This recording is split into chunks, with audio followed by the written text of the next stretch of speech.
Bienvenidos a un nuevo episodio de Sombras del Pasado. Hoy viajaremos a uno de los crímenes más inquietantes y perturbadores de la historia, un asesinato familiar que sigue sin resolverse, rodeado de misterio y miedo. Prepárate para descubrir secretos ocultos, sospechas imposibles y un horror que aún hoy resuena en la memoria colectiva. Suscríbete, deja tu like y comenta qué piensas sobre este caso. En el corazón de Baviera, lejos de caminos principales y aldeas, se alzaba la granja Hinterkaifeck. El invierno de 1922 la rodeaba con un manto blanco y un silencio que pesaba como plomo. Para los Gruber aquel aislamiento era parte de su vida cotidiana. No había vecinos cerca, y la oscuridad caía temprano, dejando la casa envuelta en un silencio inquietante, roto solo por el crujido de la madera y el ulular del viento entre los árboles desnudos. Andreas Gruber, el patriarca, era un hombre de carácter áspero. Su rostro endurecido por los años reflejaba disciplina y desconfianza hacia todo lo que no podía controlar. Su esposa, Cecilia, mucho más reservada, pasaba gran parte del día en labores domésticas, manteniendo la cocina cálida y el hogar en orden. Vivía con ellos su hija Victoria Gabriel, una mujer de mirada seria, marcada por la viudez. Su esposo había muerto en la Gran Guerra, y desde entonces ella había vuelto con sus padres junto a sus dos hijos, la pequeña Cecilia, de apenas 7 años, y Joseph, un bebé de 2. En medio de aquel paisaje de campos helados y bosques espesos, la familia trataba de encontrar normalidad, aunque todos sabían que los Gruber arrastraban secretos que apenas se murmuraban en el pueblo. La vida en la granja seguía una rutina rígida. Amanecía temprano y Andrea salía al establo a ocuparse del ganado. El vapor del aliento de las vacas llenaba el aire helado, y el olor a heno se mezclaba con el del estiércol. Victoria ayudaba en las labores, mientras la anciana Cecilia mantenía encendida la estufa de hierro que era el corazón de la casa. La niña pequeña iba y venía entre los corrales, jugando bajo la mirada vigilante de su abuelo. La granja parecía un mundo aparte. La nieve bloqueaba el camino hacia el pueblo durante días enteros, y los visitantes eran escasos. A veces un cartero o un comerciante se acercaban, pero las visitas eran tan breves que el silencio volvía a caer como una losa sobre la familia. De noche, cuando el viento soplaba con fuerza y hacía crujir las vigas, la sensación de aislamiento era casi insoportable. La gente del pueblo decía que en Hinterkaifeck uno podía perder la noción del tiempo. El invierno parecía eterno, y con él la soledad se volvía pesada. Los niños apenas tenían contacto con otros, y Victoria, encerrada entre las paredes de la casa, rara vez sonreía. El padre, con su carácter severo, imponía una disciplina férrea. Nadie discutía sus órdenes. Aún así, había algo más que pesaba sobre la familia.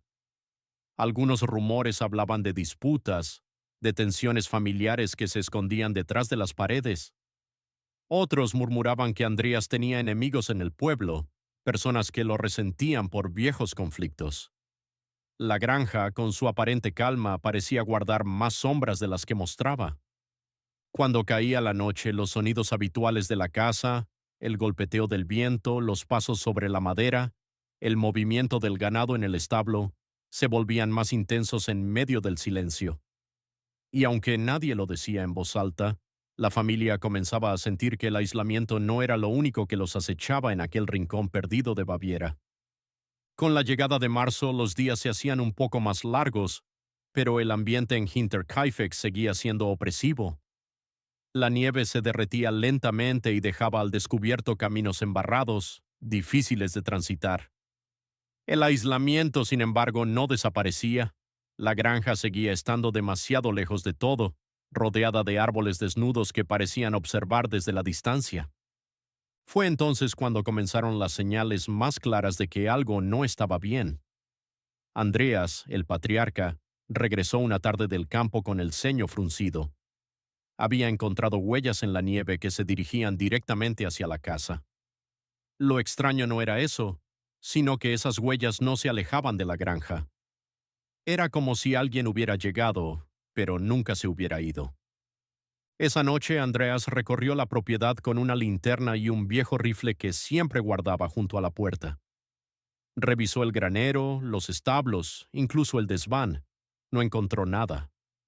Pero al regresar a la cocina, notó que la puerta que él mismo había cerrado estaba abierta de nuevo, moviéndose suavemente con el viento. Nadie más en la familia se había levantado. Los días siguientes, los incidentes se repitieron. Herramientas que Andreas había dejado en su sitio aparecían en lugares distintos. Las cerraduras de las puertas parecían forzadas, aunque sin signos de violencia. Una vez Victoria aseguró haber escuchado pasos arrastrados en el techo, justo encima de su habitación. Andrea subió con una lámpara, pero solo encontró polvo y silencio. El viejo, sin embargo, no pudo evitar notar que el heno estaba revuelto como si alguien hubiera dormido allí. La criada, aterrorizada, se negó a dormir en la casa principal y pidió quedarse en una pequeña habitación junto a los animales. Decía que al menos con ellos sentía compañía, aunque no la protegieran de nada. Pero ni siquiera allí estaba a salvo. En más de una ocasión escuchó respiraciones fuertes justo detrás de la pared. Cuando encendía la lámpara, no había nadie. El miedo comenzó a instalarse como un huésped más en la casa. La pequeña Cecilia le contó a su madre que alguien la observaba desde la oscuridad del pasillo por las noches. Victoria intentaba tranquilizarla, diciéndole que eran sueños, pero la niña no parecía convencida. Joseph, demasiado pequeño para hablar, lloraba sin consuelo durante horas, como si percibiera algo invisible que lo perturbaba. Una tarde, Andreas descubrió que el periódico que había llegado al buzón estaba abierto sobre la mesa de la cocina.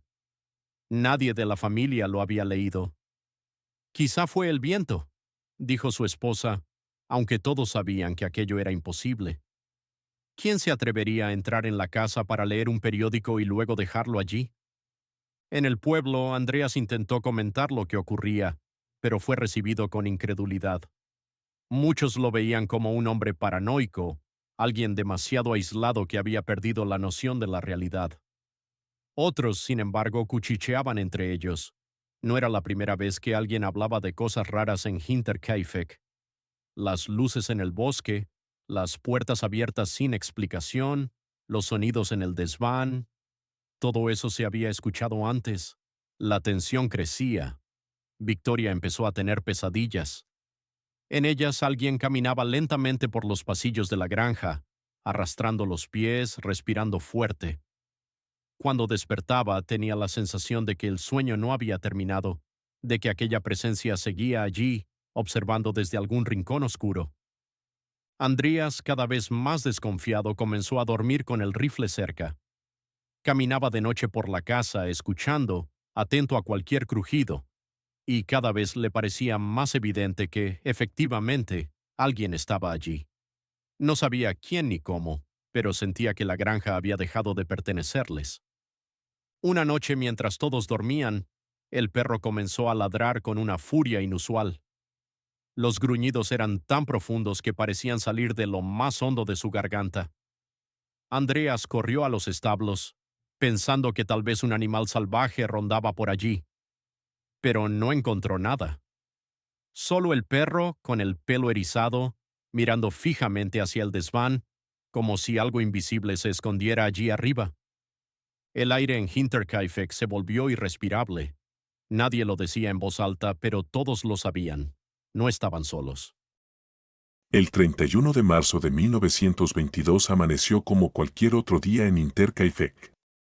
El cielo estaba cubierto y el frío aún se aferraba a los huesos pese a la llegada de la primavera. Andrea salió temprano al campo, mientras Victoria y su madre atendían a los niños. Nadie imaginaba que aquel sería el último día en que la familia vería la luz del sol. Las señales habían sido claras, las huellas, los ruidos, las puertas abiertas. Pero la rutina siempre termina por imponerse y en la granja se intentaba mantener cierta normalidad. Esa tarde, sin embargo, el ambiente era distinto. El perro no paraba de gruñir, los caballos pateaban los establos sin motivo aparente. Y, a medida que caía la noche, el silencio se volvía cada vez más pesado, como si algo invisible aguardara su momento. Cerca de la medianoche, el ataque comenzó. Nadie sabe con certeza cómo entró el asesino en la casa, tal vez ya estaba dentro desde hacía días. Lo que sí se sabe es que no tardó en mostrar su brutalidad. Andreas fue la primera víctima. Había escuchado ruidos en el establo y salió con su linterna, convencido de que se trataba de algún intruso. Llevaba el rifle en la mano, pero no tuvo tiempo de usarlo. Alguien lo golpeó con una fuerza brutal, usando lo que después se describiría como una azada o un pico de granja. El cráneo se le partió de inmediato y el cuerpo cayó en la paja, inerte. Los gritos de Andreas alertaron a su esposa, Casilia, que salió corriendo tras él. La oscuridad del establo la envolvió antes de que pudiera reaccionar. Apenas tuvo tiempo de soltar un alarido ahogado antes de recibir el mismo golpe letal. Su cuerpo quedó tendido junto al de su marido, los ojos abiertos, fijos en el vacío. Victoria, al escuchar los ruidos, corrió a buscar a su hija. Pero en el pasillo se topó con el asesino. Nadie sabe qué sintió en ese instante, pero los vecinos que más tarde vieron la escena dijeron que su rostro mostraba tanto miedo como resistencia. Trató de escapar hacia la salida, quizás hacia el pueblo. No lo logró. El asesino la alcanzó y descargó sobre ella la misma herramienta. El golpe fue tan violento que su cuerpo quedó desfigurado. La pequeña Casilia fue testigo de todo. La encontraron más tarde con mechones de su propio cabello arrancados, como si hubiera intentado huir desesperadamente, como si hubiera resistido antes de caer. Su sufrimiento fue más largo, algunos creen que no murió de inmediato, sino horas después, sola, tendida junto a los cuerpos de su madre y sus abuelos. Mientras tanto, el asesino se dirigió hacia la casa. Allí, en su cuna, estaba el pequeño Joseph. El bebé lloraba sin parar, como si presintiera lo que ocurría a su alrededor. El silencio del campo se rompió con su llanto, hasta que fue sofocado por un golpe seco. El asesino no mostró piedad. La criada fue la última. Se había refugiado en su pequeña habitación, tratando de convencerse de que los ruidos eran solo el viento. Pero cuando la puerta se abrió de golpe, entendió que el horror había llegado por fin. No tuvo tiempo de gritar, la herramienta del asesino cayó sobre ella, y todo terminó en un instante. Lo más perturbador de todo es que, después de la masacre, la casa no quedó en completo abandono. Alguien, probablemente el propio asesino, se quedó allí. Los animales fueron alimentados, la chimenea encendida. Los cuerpos, alineados con un extraño cuidado, fueron cubiertos con paja y telas. Como si el asesino no tuviera prisa. Como si aquella granja, después de la sangre, le perteneciera de algún modo. El silencio volvió a caer sobre Intercaifec. Pero ya no era el silencio habitual del campo, sino uno mucho más denso, cargado de muerte. La nieve cubrió de nuevo el suelo, borrando huellas, apagando cualquier rastro de lo ocurrido. Nadie, en el pueblo, sospechaba aún que en esa casa aislada y oscura yacía una familia entera, masacrada en la noche. El amanecer del 1 de abril llegó sobre la granja Intercaifec sin que nadie en el pueblo sospechara lo que había ocurrido la noche anterior. El humo aún se elevaba débilmente de la chimenea, alguien lo había mantenido vivo durante la madrugada. Los animales estaban tranquilos, como si hubieran sido atendidos. Nada parecía fuera de lo normal desde la distancia. Pero dentro de la granja, el silencio era sepulcral. Los cuerpos de Andreas, Casilia, Victoria y la pequeña fueron arrastrados al establo, uno junto al otro, como si se tratara de un macabro ritual. El asesino los cubrió con paja, tablas de madera y trozos de tela. No lo hizo deprisa ni con torpeza, sino con una calma inquietante. Los cadáveres estaban dispuestos con un orden extraño, como si hubiese querido ocultarlos y, al mismo tiempo, darles una especie de entierro grotesco. El pequeño Joseph, en su cuna, fue cubierto con una manta. La criada, en su cuarto, apareció también tapada con la ropa de cama. El asesino parecía obsesionado con cubrir a sus víctimas, como si quisiera borrar las huellas de su brutalidad. O, quizás, como si intentara despersonalizarlos, reducirlos a bultos anónimos en la penumbra de la casa. Pero lo más perturbador no fueron los cuerpos cubiertos, sino lo que ocurrió después. El asesino no abandonó la granja. Permaneció allí durante días. Encendía la chimenea, alimentaba a los animales, cocinaba en la cocina como si la casa le perteneciera. Algunos vecinos, que pasaron cerca, aseguraron haber visto humo saliendo del techo. Nadie se preocupó, pensaban que la familia seguía con su rutina. La idea de que el asesino durmiera bajo el mismo techo donde yacían los cuerpos es uno de los detalles más oscuros del caso. Imagina los pasillos silenciosos, el crujir de la madera bajo sus pasos, los animales respirando pesadamente en los establos y los cadáveres allí, ocultos bajo la paja, impregnando el aire con el inicio de la descomposición. En los días siguientes, la ausencia de la familia comenzó a levantar sospechas en el pueblo. La pequeña Casilia no se presentó a la escuela. Victoria no apareció en la iglesia, donde cantaba en el coro. Ana Andrés ni su esposa se dejaron ver en las compras semanales. Y, sin embargo, la chimenea seguía encendida. El humo salía puntual, como siempre. Algunos vecinos se atrevieron a acercarse más. Dijeron haber escuchado el sonido de un perro en la propiedad. Otros aseguraron que el molino de la granja estaba en marcha. Todo indicaba que alguien estaba allí dentro, viviendo. Pero nadie vio a ningún miembro de la familia. Lo más escalofriante fue el testimonio de una mujer que, pasando por el camino cercano, aseguró haber visto a una figura en el desván. Una silueta quieta que observaba desde la ventana superior de la granja. Estaba demasiado lejos para distinguir detalles, pero juraba que alguien la miraba fijamente. Cuando parpadeó, la figura había desaparecido. El asesino parecía disfrutar del tiempo que pasaba en la granja. No tenía prisa en huir. ¿Esperaba algo? ¿O simplemente se sentía dueño de aquel lugar después de haber exterminado a quienes lo habitaban? Nadie lo sabe. Lo cierto es que la rutina continuó por lo menos 4 días más. El perro fue visto paseando por el patio, alimentado. Los establos seguían limpios. La chimenea continuaba ardiendo. Mientras tanto, en el pueblo, las sospechas crecían. El cartero, que visitaba la granja regularmente, notó que la correspondencia se acumulaba sin ser recogida. Una vecina, al no ver a la familia, decidió preguntar en voz baja a otros habitantes, ¿habría ocurrido algo en Intercaifec? Pero Andreas tenía fama de hombre huraño y nadie quería ser el primero en entrometerse. Ese retraso fue mortal.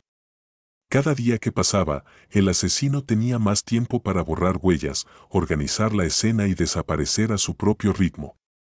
Y lo más aterrador es que, quizá, mientras los vecinos especulaban, él los observaba desde la ventana del desván, oculto entre las sombras. El olor comenzó a escapar poco a poco de las paredes de la granja. Era un hedor sutil, pero inconfundible, carne muerta, sangre seca, descomposición. Los animales estaban inquietos. Y cuando, finalmente, los vecinos decidieron entrar, el espectáculo que encontraron quedaría grabado en su memoria para siempre. Pasaron 4 días antes de que alguien decidiera entrar en la granja Intercaifec. El silencio en el pueblo ya se había vuelto sospechoso, la pequeña Casilia no aparecía en la escuela, Victoria no cantaba en el coro, Andreas no había comprado provisiones. Y, sin embargo, el humo de la chimenea seguía apareciendo cada mañana. El 4 de abril, un grupo de vecinos se armó de valor. Entre ellos estaban Lorenz Schittenbauer, un antiguo pretendiente de Victoria, y 2 amigos suyos. El camino hacia la granja estaba embarrado y el aire olía a humedad y a leña. Nadie hablaba demasiado, todos presentían que algo no estaba bien. Al llegar, el silencio los envolvió. El perro estaba atado en el patio, nervioso pero vivo, lo que significaba que alguien lo había cuidado. Las puertas estaban cerradas, aunque no aseguradas. Uno de los hombres sugirió entrar por el establo, y así lo hicieron. La penumbra los recibió con un hedor insoportable. Avanzaron lentamente, apartando la paja y las tablas que cubrían el suelo. Fue entonces cuando vieron la primera escena del horror, los cuerpos de Andreas, su esposa, Victoria y la pequeña Casilla amontonados, cubiertos como si alguien hubiera querido ocultarlos. El silencio se rompió con un grito ahogado. Los hombres retrocedieron, pálidos, antes de reunir el coraje para seguir. En la casa, hallaron a Joseph en su cuna, cubierto con una manta ensangrentada, y a la criada en su habitación, también tapada con su propia ropa de cama. La escena era tan grotesca que uno de los vecinos salió corriendo y vomitó en el patio. Lo más perturbador no era solo la masacre, sino las huellas de que alguien había seguido viviendo allí después de los asesinatos. La chimenea aún estaba caliente. Había pan fresco en la cocina y restos de comida en los platos. Los establos habían sido limpiados, los animales alimentados. Todo indicaba que el asesino había permanecido en la granja durante días, como un inquilino macabro. El horror se extendió rápidamente por el pueblo. Cuando la noticia corrió, decenas de curiosos acudieron a la granja. No había cordón policial, no había medidas de seguridad. Los cuerpos seguían allí, cubiertos, mientras hombres y mujeres entraban y salían, contaminando la escena sin darse cuenta. Algunos recogieron objetos, otros movieron cosas del lugar. La investigación quedó comprometida desde el primer momento. Los detalles que se fueron revelando hicieron el caso aún más inquietante. El cráneo de Andreas estaba destrozado, con marcas profundas de un pico de granja. La pequeña Casilla había sobrevivido varias horas tras el ataque, arrancándose mechones de cabello en su agonía. Victoria mostraba signos de lucha, como si hubiera intentado escapar antes del golpe final. El asesino había actuado con una mezcla de brutalidad y calma. No había robado dinero ni objetos de valor, el propósito no parecía ser el saqueo. Más bien, había sido una ejecución fría, casi personal. Y la forma en que permaneció en la granja después del crimen indicaba algo aún más inquietante, que disfrutaba de la escena, que no temía ser descubierto, que se sentía dueño del lugar. El miedo se apoderó del pueblo. Nadie dormía tranquilo. Cada vecino miraba con desconfianza al otro, pensando que el asesino podía estar entre ellos. Nadie estaba a salvo, porque si alguien había podido aniquilar a toda una familia en su propia casa y permanecer allí como si nada, ¿qué impedía que lo hiciera de nuevo? Los funerales fueron multitudinarios. El silencio del camposanto se llenó de murmullos, teorías, acusaciones veladas. Nadie podía entender quién había sido capaz de semejante masacre, y menos aún por qué. Lo único seguro era que Intercaifec ya no sería recordada como una granja. Se había convertido en una tumba. Y su nombre quedaría marcado para siempre como uno de los crímenes más macabros de la historia de Alemania. Tras el hallazgo, el horror se mezcló con la incertidumbre. No bastaba con saber que la familia había sido aniquilada, había que entender quién y por qué lo había hecho. Pero las respuestas nunca llegaron.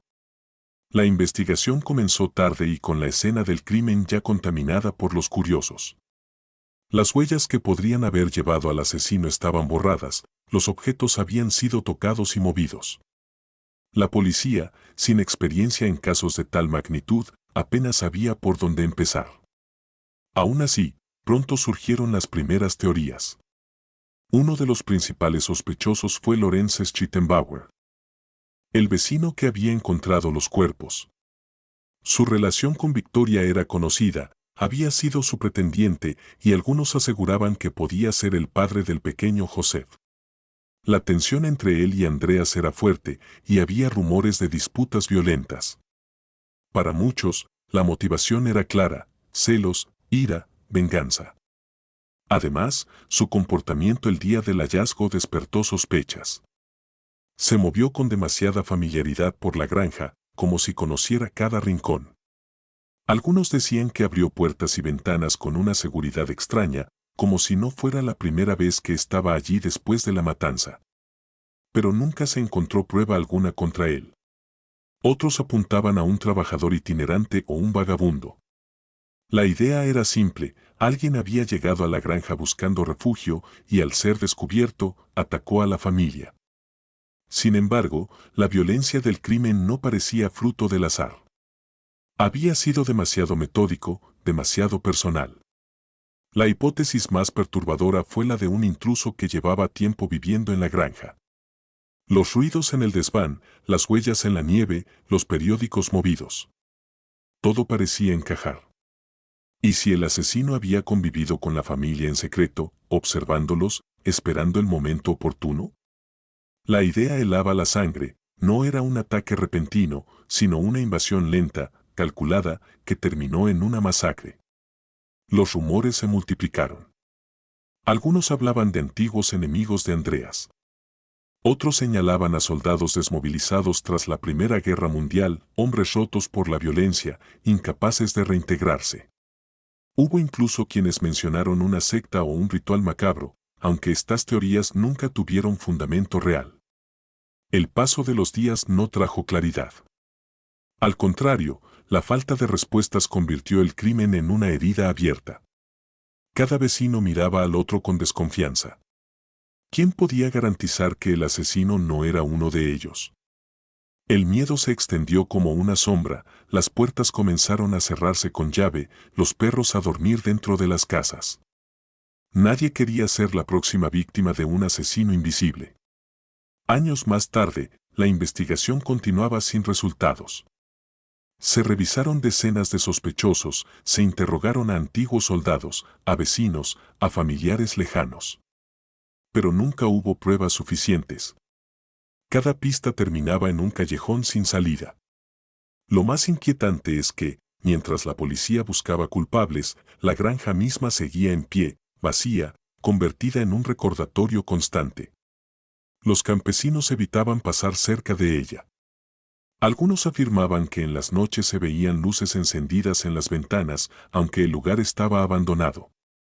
Otros decían escuchar pasos en el establo, el relinchar de caballos que ya no estaban allí. Nadie quería comprobarlo. Finalmente, años después, la granja fue demolida. No quedaba nada de Intercaifeck salvo la memoria y el miedo. Pero el vacío en la historia seguía intacto, el asesino nunca fue encontrado y el crimen se convirtió en uno de los más oscuros e inexplicables de Alemania. Hoy, más de un siglo después, el caso aún despierta escalofríos. No solo por la brutalidad del asesinato, sino por la sensación de que el culpable pudo haber estado siempre demasiado cerca, mezclado entre los vecinos, observando, tal vez sonriendo en silencio cada vez que el tema salía en conversación. El misterio de Intercaifeck no es solo un crimen sin resolver.